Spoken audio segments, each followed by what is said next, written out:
Hello friends, हम पढ़ रहे हैं स्ट्रक्चर ऑफ प्रोटीन। और लास्ट वीडियो में हमने स्ट्रक्चर ऑफ प्रोटीन में ये देखा था क्या प्रोटीन जो है उसके स्ट्रक्चर की 4 डिफरेंट लेवल है, मतलब 4 डिफरेंट लेवल ऑफ स्ट्रक्चर ऐसा है प्रोटीन। तो आपको प्रोटीन का स्ट्रक्चर अगर समझना है तो उसके स्ट्रक्चर की 4 डिफरेंट लेवल समझना होगी। उस 4 डिफरेंट लेवल में फर्स्ट लेवल है प्राइमरी स्ट्रक्चर, उसके बाद आती है सेकेंडरी स्ट्रक्चर की लेवल। मतलब आज हम पढ़ने जा रहे हैं प्रोटीन के स्ट्रक्चर की सेकंड लेवल जो है सेकेंडरी स्ट्रक्चर ऑफ प्रोटीन।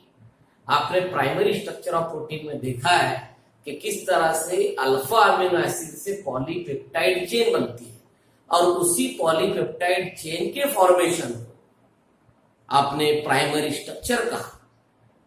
अब प्राइमरी स्ट्रक्चर के बाद प्रोटीन किस तरह से सेकेंडरी स्ट्रक्चर बनाता है। अब सेकेंडरी स्ट्रक्चर से पहले पॉलीपेप्टाइड चेन बन चुकी है क्योंकि प्राइमरी स्ट्रक्चर बन चुका है। प्राइमरी स्ट्रक्चर अब आगे आएगा सेकेंडरी। तो आपको पता है जिस तरह से हम एक लेवल से दूसरे लेवल में जाते हैं वो स्ट्रक्चर थोड़ा कॉम्प्लिकेटेड होता जाता है। उसी तरह से आप प्राइमरी से थोड़ी कॉम्प्लिकेटेड लेवल जो है स्ट्रक्चर की वो है secondary structure.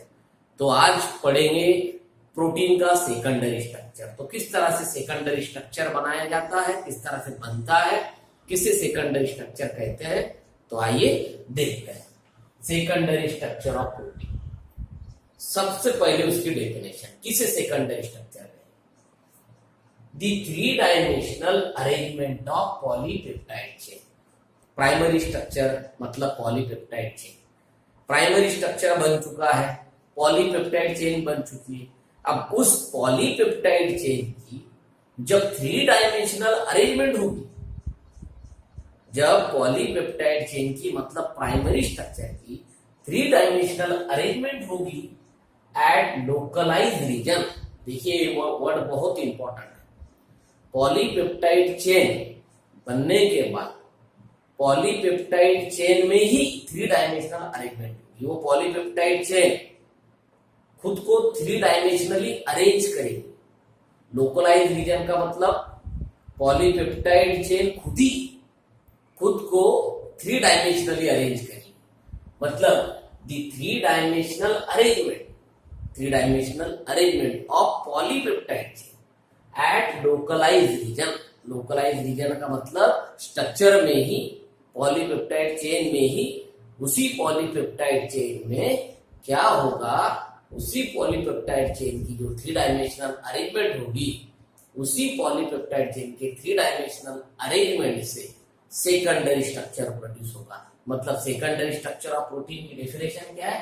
The 3 dimensional arrangement of polypeptide chain. Polypeptide chain मतलब primary structure at localize region. Structure में ही 3 डायमेंशनल अरेंजमेंट होगी, तब बनने वाला structure secondary structure of protein.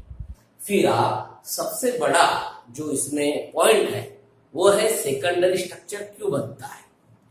Polypeptide chain बनने के बाद पॉलीपेप्टाइड चेन का 3 डायमेंशनल अरेंजमेंट होगा, तब सेकेंडरी स्ट्रक्चर बनेगा। मगर 3 डायमेंशनल अरेंजमेंट किस तरह से होगा? पॉलीपेप्टाइड चेन के स्ट्रक्चर में ही किस तरह से अरेंज होगी? तो हर पॉलीपेप्टाइड चेन में, जो polypeptide chain alpha amino acid से बन रही है, उसमें 2 फंक्शनल ग्रुप होते हैं। एक होता है NH, अमाइड ग्रुप होता है NH ग्रुप, क्योंकि आप लिखते हैं C double bond ONH। CONH मतलब पेप्टाइड बॉन्ड। अब इस पेप्टाइड बॉन्ड में 2 ग्रुप आ गए, C डबल बॉन्ड O एक ग्रुप कार्बोनिल ग्रुप और NH दूसरा ग्रुप। अब ये जो 2 ग्रुप है C डबल बॉन्ड O और NH, ये 2 ग्रुप हाइड्रोजन बॉन्डिंग बनाएंगे। एक पॉलीपेप्टाइड चेन की NH का हाइड्रोजन, एक पॉलीपेप्टाइड चेन के NH का हाइड्रोजन दूसरे पॉलीपेप्टाइड चेन के C डबल बॉन्ड O के ऑक्सीजन के साथ हाइड्रोजन बॉन्ड बनाएंगे। और एक पॉलीपेप्टाइड चेन का C डबल बॉन्ड का ऑक्सीजन दूसरे पॉलीपेप्टाइड चेन के NH के हाइड्रोजन के साथ हाइड्रोजन बॉन्ड बनाएगा। मतलब इस लेवल पे polypeptide chain hydrogen bond through एक दूसरे को अटैच होगी। एक पॉलीपेप्टाइड चेन नहीं होती है, कई पॉलीपेप्टाइड चेन होती है। हर पॉलीपेप्टाइड चेन में पेप्टाइड बॉन्ड है। हर पेप्टाइड बॉन्ड में दो ग्रुप होते हैं, CO और NH। एक पॉलीपेप्टाइड चेन का NH का हाइड्रोजन दूसरे पॉलीपेप्टाइड चेन के C डबल बॉन्ड के ऑक्सीजन के साथ लिंक होकर हाइड्रोजन बॉन्ड बनाएगा, क्योंकि यहाँ पर negatively charge oxygen of C double bond और positively charge hydrogen of NH, इनमें बनने वाला ये बॉन्ड है, इसीलिए इसे हाइड्रोजन बॉन्ड कहते हैं, क्योंकि इसमें हाइड्रोजन इन्वॉल्व है। तो जिस तरह से NH का हाइड्रोजन दूसरे के C डबल बॉन्ड के ऑक्सीजन को लिंक होगा, उसी तरह से एक चेन का C डबल बॉन्ड का ऑक्सीजन दूसरे चेन के NH के हाइड्रोजन को लिंक होगा। मतलब यहाँ पर एक ही चेन में के दो ग्रुप एट ए टाइम दूसरे चेन के साथ हाइड्रोजन बॉन्ड बना रहे हैं।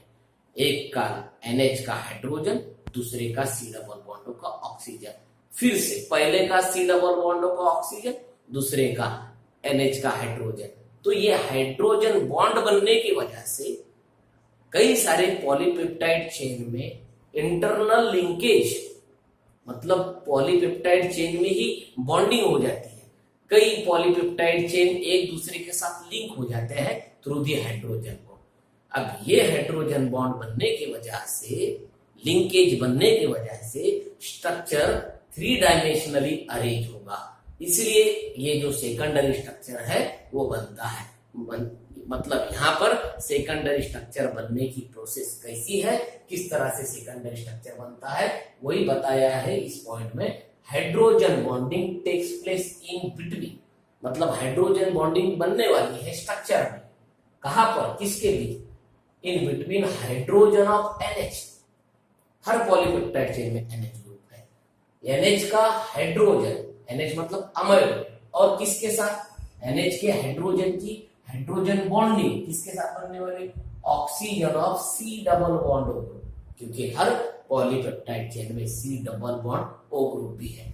तो एक का C डबल बॉन्ड का ऑक्सीजन अगर लिए तो दूसरे का NH का हाइड्रोजन, एक का हाइड्रोजन अगर ले NH का तो दूसरे का C डबल बॉन्ड का ऑक्सीजन, इनके बीच जो लिंकेज बनेगी वो क्या, हाइड्रोजन बॉन्डिंग। और इसी हाइड्रोजन बॉन्डिंग की वजह से 3 डायमेंशनल लिंकेज बनेगी कई सारे पॉलीपेप्टाइड चेन में, तब जाकर उनकी 3 डायमेंशनल अरेंजमेंट होगी।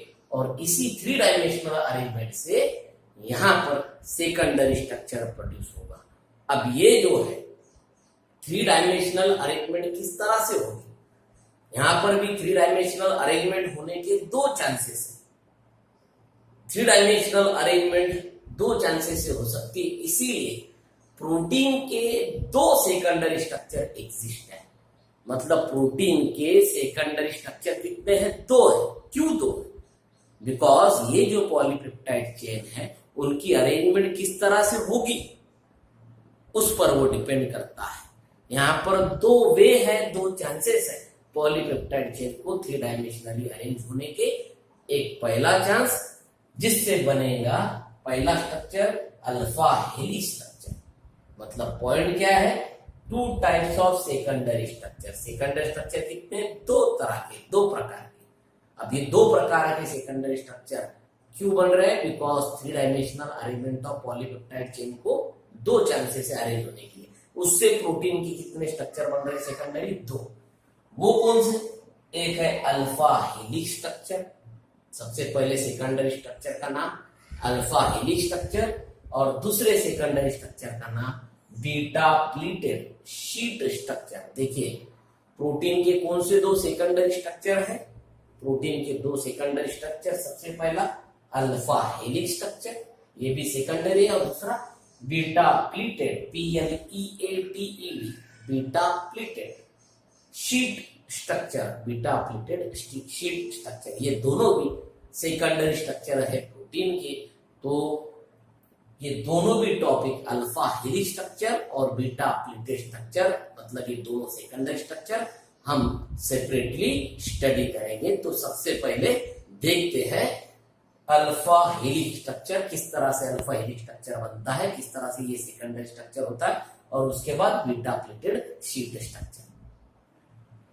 तो सेकेंडरी स्ट्रक्चर ऑफ प्रोटीन में सबसे पहला स्ट्रक्चर देखते हैं अल्फा हेलिक्स स्ट्रक्चर। अब नाम इस तरह से क्यों alpha? Because right hand side chain की, पॉलीपेप्टाइड चेन की कॉइलिंग होती है। चेन जो है वो राइट हैंड साइड में कॉइल होती है, जिसे ट्विस्टिंग कहा जाता है। चेन यहां पर पॉलीपेप्टाइड चेन ट्विस्ट होती है राइट हैंड साइड में, मतलब क्लॉकवाइज डायरेक्शन में, क्लॉकवाइज या राइट हैंड साइड में चेन का कॉइलिंग होता है। चेन स्पाइरल फॉर्म करती है। स्पाइरल मतलब इस तरह से जो स्ट्रक्चर होता है, जो कॉइल होता है, स्पाइरल होता है, ट्विस्ट होता है। तो राइट हैंड साइड में कॉइलिंग होने की वजह से अल्फा, राइट की वजह से अल्फा। हेलिक्स, हेलिक्स का मतलब कॉइलिंग, चेन कॉइल हो रही है, सीधी नहीं रही।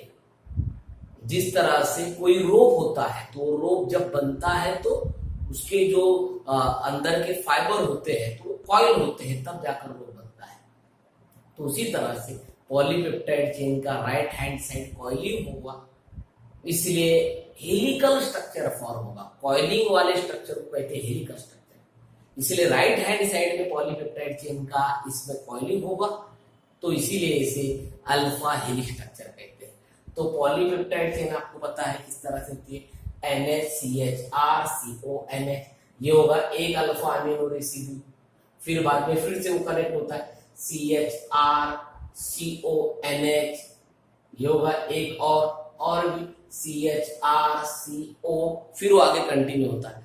तो ये होती है पॉलीपेप्टाइड चेन। पीछे किस तरह से फॉर्म हुई ये हमने देखा था, मतलब ये प्राइमरी स्ट्रक्चर है पॉलीपेप्टाइड चेन। अब ये सीधी है, मगर कुछ रीजन के वजह से ये जो सीधी पॉलीपेप्टाइड चेन है वो स्पाइरल फॉर्म करती है इस तरह से। ये यही पॉलीपेप्टाइड चेन है, उस पर की जो यूनिट है NHCHR CONH, CHR CONH, ये सभी यूनिट हमने इस पर लिख ली। मतलब यहां पर क्या हुआ, ये पॉलीपेप्टाइड चेन सीधी नहीं है, उसका इस तरह से राइट हैंड साइड में कॉइलिंग हो, इसे कहते हैं स्पाइरल फॉर्म करना, कॉइलिंग होना, ट्विस्ट होना। तो ये ट्विस्टिंग कॉइलिंग क्यों हुई वो तो रीजन देखेंगे, मगर सबसे पहले राइट हैंड साइड में सीधी पॉलीपेप्टाइड चेन जो थी वो राइट हैंड साइड इस तरह से हेलिक्स फॉर्म की, या उसे कहेंगे स्पाइरल फॉर्म किया चेन में, ट्विस्ट हुई चेन, तो इसलिए स्ट्रक्चर का नाम अल्फा हेलिक्स स्ट्रक्चर। अब सबसे बड़ी बात, ये सीधी रहने वाली पॉलीपेप्टाइड चेन इस तरह से कॉइलिंग क्यों होती है, उसका स्पाइरल क्यों फॉर्म होता है राइट हैंड साइड? क्योंकि ये जो NHCHR CONH ये होगा एक रेसिड्यू, उसके C डबल बॉन्ड O में ये ऑक्सीजन जो है नेगेटिव चार्ज वाला है। ये ऑक्सीजन अगले अमीनो एसिड रेसिड्यू के, अब वो कितने नंबर का आएगा, 4th नंबर। मतलब ये अगर C डबल बॉन्ड लो फर्स्ट अमीनो रेसिड्यू का, ये होगा फर्स्ट, ये होगा फर्स्ट, ये होगा यहां से सेकंड, ये होगा थर्ड, अगले जो कंटिन्यू होगा। तो ये होगा यहाँ पे NHCHR CONH, ये होगा फर्स्ट। अब इस फर्स्ट अमीनो एसिड रेसिड्यू का ऑक्सीजन अगले आने वाले 4th, मतलब इसके बीच और 3 जाएंगे, एक ये होगा एक CHR CONH एक, फिर CHR CONH 2, फिर आएगा C डबल बॉन्ड O, फिर से NHCHR CONH, ये आ गया फोर्थ अमीनो एसिड का जो नाइट्रोजन है उसको जो हाइड्रोजन अटैच है, मतलब NH ग्रुप जो है, तो NH ग्रुप जो है 4th अमीनो एसिड का NH ग्रुप का हाइड्रोजन फर्स्ट वाले C डबल बॉन्ड के ऑक्सीजन के साथ ये जो स्ट्रॉन्ग अट्रैक्शन प्रोड्यूस करता है, इस अट्रैक्शन की वजह से ये हाइड्रोजन और ऑक्सीजन एक दूसरे को जुड़े होने की वजह से ये क्लोज आने की कोशिश करते हैं, ये दो ग्रुप क्लोज आने की कोशिश करते हैं। जब ये दो क्लोज आएंगे तो चेन इस तरह से, जिसे कहेंगे हम, वो ट्विस्ट हो जाएंगी, कॉइल हो जाएंगी, स्पाइरल फॉर्म होगी। तो ये स्ट्रक्चर में उसी तरह से सी डबल बॉन्ड होगी ऑक्सीजन में, और NH के खास कर NH के ये जो है ये बॉन्ड इस तरह से NH के हाइड्रोजन के साथ जो बॉन्ड वो बनाएगा उससे कहेंगे हाइड्रोजन बॉन्ड। मतलब कौन सा ऑक्सीजन सी डबल बॉन्ड और हाइड्रोजन कौन सा NH का। मगर कैसे? अगर C double bond first amino acid residue है तो उसका फोर्थ वाला जो हाइड्रोजन है NH ग्रुप का फोर्थ अमीनो एसिड रेसिड्यू का, उसके हाइड्रोजन के साथ वो जो अट्रैक्शन प्रोड्यूस करेंगे वो होती है हाइड्रोजन बॉन्डिंग। क्योंकि NH बॉन्ड ये हाइड्रोजन बॉन्ड हो जाएगा यहाँ पर, क्योंकि ये स्ट्रॉन्ग फोर्स ऑफ अट्रैक्शन है और फोर्स ऑफ अट्रैक्शन से ये ग्रुप क्लोज आने की कोशिश करेंगे। इसलिए यहाँ पर ये जो है ये जो पॉलीपेप्टाइड चेन है वो स्पाइरल अल्फा हेलिक्स फॉर्म करेंगी।